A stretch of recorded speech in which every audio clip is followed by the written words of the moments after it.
Black culture ghetto? Hi guys, welcome back to my channel. My name is Deshawn and this is Slash Uncut. So Candace Owens got in trouble last week again on the holiest of black holidays, which is Juneteenth. Candace Owens tweeted out the following: Juneteenth is still ghetto and made up. Hope everyone enjoys it. Now, obviously, she received a ton of backlash online. People were understandably not happy with her statement. So one of the persons that responded to her tweet was Mark Lamont Hill, who is famous for basically being a lefty black guy. He said, "All holidays are made up. You honor July 4th, which commemorates independence, despite the fact that black people were still enslaved. You'd celebrate Thanksgiving, which whitewashes indigenous genocide, yet you're bothered by Juneteenth, which celebrates black freedom. Why?" Candace Owens went on her podcast later on that day, or I think the day after, to explain herself further, and this is what she had to say. 84% of black students lack proficiency in mathematics, and 85% of black students lack proficiency in reading skills. 85%. Does that not just shock you? Does that not absolutely shock you? It is incredible. And yet they scream progress because they can twerk on top of a Pizza Hut on Juneteenth. How is that for freedom? So it's true, you guys, you've said this 1,000 times. I get it. I'm not invited to the cookout on Juneteenth. I guess I'm just going to have to stay alive. That's my other option. I don't want to go to your stupid cookout. I don't want to do anything. I want nothing to do with black culture today. I don't know how many times I can say that. There's nothing good about it. It's completely ghetto. It's not the black culture I grew up watching. It ain't the Winslows. It's not Family Matters. It's not the Jeffersons. It's not the Cosby Show. It is something that is entirely derogatory and disgusting. It's filthy. I want nothing to do with it. Now, the question then begs, is black culture ghetto? Short answer to that question is yes, black culture is very ghetto. Prime example of that is an event that occurred last weekend, which is the BET Music Awards. Starting with the red carpet, it seems as if the theme of the night was basically naked. We had woman after woman after woman walking around half dressed, you know, barely presentable, cameras flashing. This is black culture.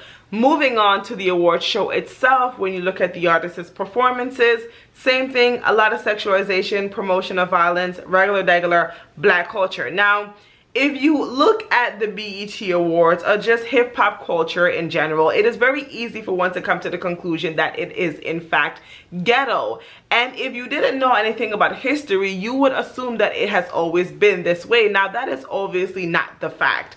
I was scrolling on Facebook a couple of days ago and I came across this picture of what seemed to be a debutante show. Now, looking at this picture, you can see well-dressed black people, men and women, young men and women, beautifully adorned in these dresses and these suits, celebrating being classy, being proper, just all while being black. And this was in the 1940s, which was an era that was ripe with racism and, you know, Jim Crow era law. So it wasn't as if black people had the freedom to, you know, necessarily do these things in the same way that their white counterparts were able to, but they still went ahead and did it.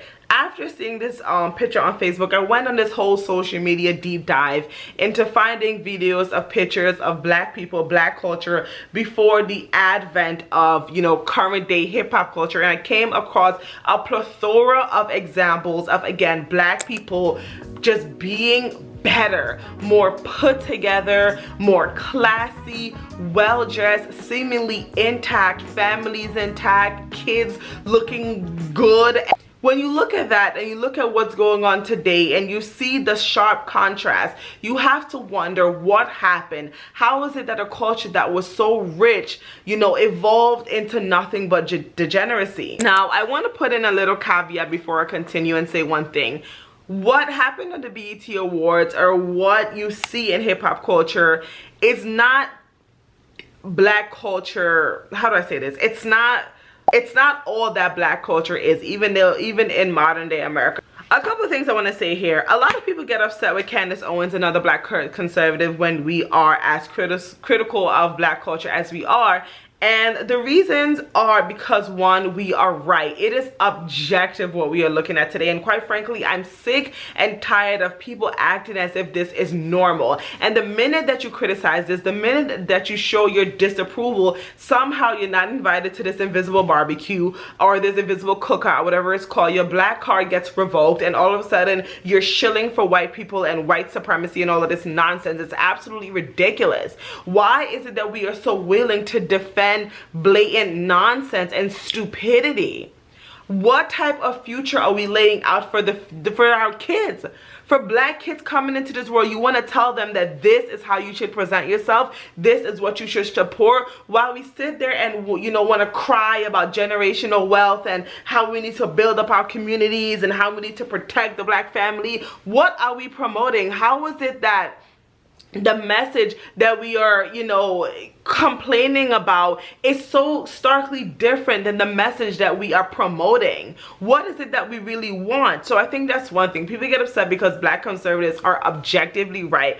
Number two, black people have somehow become so sensitive that the minute that you say something that goes outside of the popular narrative of what a black person is supposed to think, the entire community comes for your neck, and somehow you're supposed to sit there and be like, I know I can't say certain things. Even, you know, me myself, who tends to be very outspoken online, sometimes I think twice about some of the things that I'm going to say because I just know how people are going to react. And as much as I want to say, like, you know what, facts don't care about your feelings, feelings oftentimes don't care about facts. You can sit there and state a plethora of statistics that prove to show that what black culture is right now does not lead to anything but, you know, just degeneracy and nonsense and just unproductivity and just cultural and moral decay. You can show all the statistics, and no matter what you show people, no matter what you present to them, because their feelings have become so wrapped up in the narrative and they hold on to it so dearly that they completely disregard any fact that you present towards them. And because I feel like black people have become so coddled in American, you know, progressivism, and the fact that, you know, these progressives are using the black community as a front to push their own narrative, black people's feeling gets, you know, coddled and are told that any criticism of anything black needs to be shunned or silenced, which is just so ridiculous considering what black people have gone through in this country and what they have been able to overcome despite, you know, criticism, despite literal racism. They were able to overcome so much. But black people today, the minute you say something bad about black culture, about hip-hop culture, black music, all of that things, all of a sudden you are the devil himself. Honestly, I'm at a point where, and this is gonna sound mean, sometimes I understand why the black vote isn't taken seriously on a political lens, because it is so easily manipulated and it doesn't take much to get the black vote. This is exactly why the Democratic Party has been able to hold on to it for so long, despite how they have failed the black community. All they have to do is say white people racist, Republican racist, conservative racist, and then boom, black people line up in droves to vote for them over and over again, generation after generation, decade after decade, election after election, because we don't ask for much. We don't ask for results. We don't really ask for change. We don't ask for improvement. We don't ask for progress. All we really ask for is pandering, because it seems as if that's the only thing that people use to get our votes. So when you look at that reality, it's easy to kind of fall into hopelessness and kind of sort of disregard not the community, but not necessarily focus on changing anything, because change cannot happen from top down. It has to be bottom up. Things have to change from a communal level and a cultural level, and that kind of then goes up to politics.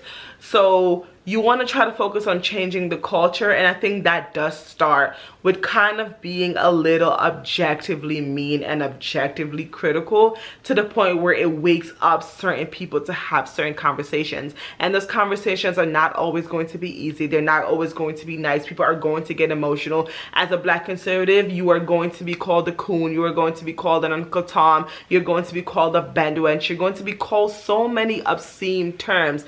But if you are convicted in your belief and you are convicted about your ideology and you know for a fact that what you're saying is truth and there is value in your opinions, you kind of have to have this I don't care attitude. And that is what I have recognized, and I think get it to the point where I realize I do not care.